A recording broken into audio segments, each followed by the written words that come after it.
আমরা প্ল্যানিং প্রচুর করি, কিন্তু যখন এক্সিকিউশন করার জায়গা আসে তখন কিন্তু আমরা সেই মেহনত করি না। কেন? আমরা একটা হ্যাবিট বা ডিসিপ্লিন তৈরি করতে পারি না। তো কম্পিটিটিভ এক্সামে তোমার যদি মনে হয় সফল হব এবং সফল আমাকে হতেই হবে, তাহলে তোমার কিন্তু মোটিভেশন ওই একটা দুটো ভিডিও দেখে বা এদিকে মোটিভেশন আসবে না। তোমাকে একটা হ্যাবিট বানাতে হবে, ভালো একটা সুন্দর হ্যাবিট বানাতে হবে। অর্থাৎ আমি কোন সময় ঘুম থেকে উঠবো আর কখন আমি ঘুমোতে যাব তার রুটিন থাকবে। সকালে কি করব, ইভিনিংয়ে কী করবো তার রুটিন থাকবে। মোবাইল ফোন আমি কখন ইউজ করব তার রুটিন থাকবে। অনলাইন যদি আমার কিছু দেখার প্রয়োজন থাকে তার জন্য এটা তোমাকে স্লট করতে হবে। আর এটাকে তুমি যদি নেক্সট 21 ডেজ ফলো করতে পারো, তোমার সেটা হ্যাবিট তৈরি হয়ে যাবে। ১ মাস করতে পারলে তোমার ওই হ্যাবিটটা তো থেকেই যাবে। সুতরাং যদি জীবনে সফল হওয়ার ইচ্ছা থাকে, শুধু ইচ্ছা থাকলেই হবে না।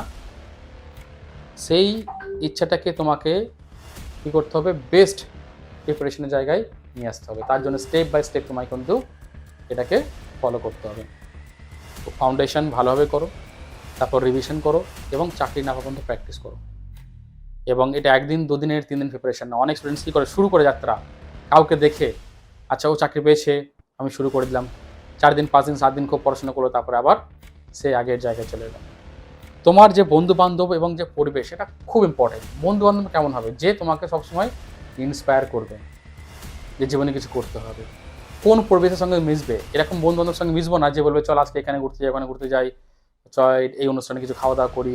নেশার সঙ্গে যুক্ত হয়ে যাবে। এইরকম বন্ধু-বান্ধব হলে তো তোমাকে অবশ্যই নিচের দিকে নামতে শুরু করে দেবে। তো বন্ধু-বান্ধব খুব দারুণভাবে চুজ করো। থাকলে ভালো, না থাকলে কাউকে দরকার নেই। তোমার বই, তোমার লক্ষ্যই তোমার বন্ধু। অ্যান্ড সেই হিসেবেই চলো। তো এই জায়গাটায় যদি তোমাকে জীবনে সফল হতে হয়, তোমায় কিন্তু স্যাক্রিফাইসটা অনেক, অনেক বেশি করতে হবে। ওকে? পড়াশোনা সেকেন্ডারি, আগে নিজের মানসিক নিজেকে প্রস্তুতি করতে হবে যে আমি জীবনে কী করতে চাই, যে লাইফটাকে পাল্টাতে চাই। যদি পাল্টাতে চাই তাহলে আমার রুটিন, ডিসিপ্লিন, স্যাক্রিফাইস কেমন হওয়া উচিত, যেগুলো অলরেডি আলোচনা করে দিলাম, আর সেগুলোকে ফলো করতে হবে।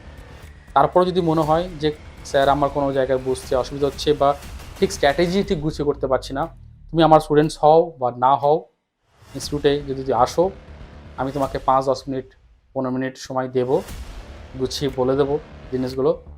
তোমাকে এখানে পড়তে হবে তার কোনো ব্যাপার না, বাট এটাকে ফলো করতে হবে। মেইন সমস্যা হচ্ছে আমরা স্ট্র্যাটেজি প্ল্যানিং শুনি, কিন্তু ফলো যখন করার সময় আসে আমরা কিন্তু সেটায় একটু লেজি হয়ে যাই, একটু স্লো হয়ে যায়। তো এটা করলে হবে না।